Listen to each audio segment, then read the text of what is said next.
We call him the Prince of Africa. I want to see the Prince of Africa. Come on! Come on! Ladies and gentlemen, he's the youngest in the world. Oh yeah.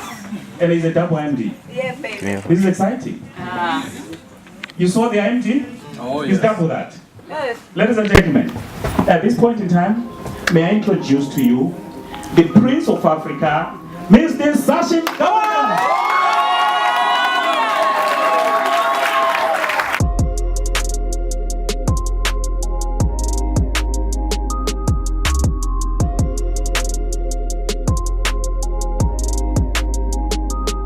It's not about where you are right now, and it's not about where you were.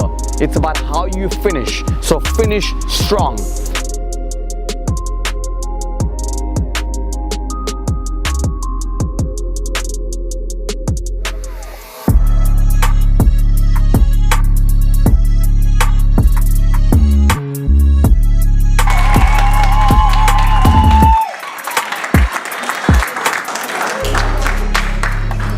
Give it up for man, somebody.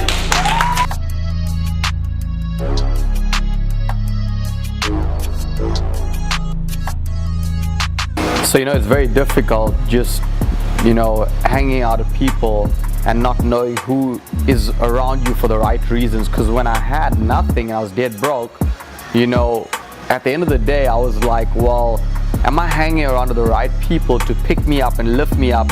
Am I hanging around with the right people that's going to influence me and push me in the right direction? And then now that I have a bit of success but not a lot of success, I'm like, am I hanging around the right people that is actually here for the right reasons, or are they all using me for the wrong reasons, just for power of association and credibility and hang out with me because I'm gonna pay for bills and stuff like that? So the sad reality is you never know, and you just gotta judge from the outside. But the sad reality is, like, on the 1st of January this year, I was on my knees and I was like affirmations and praying and stuff. But during this period of time I was like, this year, God, please expose the people that are here for the wrong reasons. And ironically, I lost a lot of friends this year, but that's good, because it's like a friendship cleanse. You know what they say, who you associate yourself with is what you become.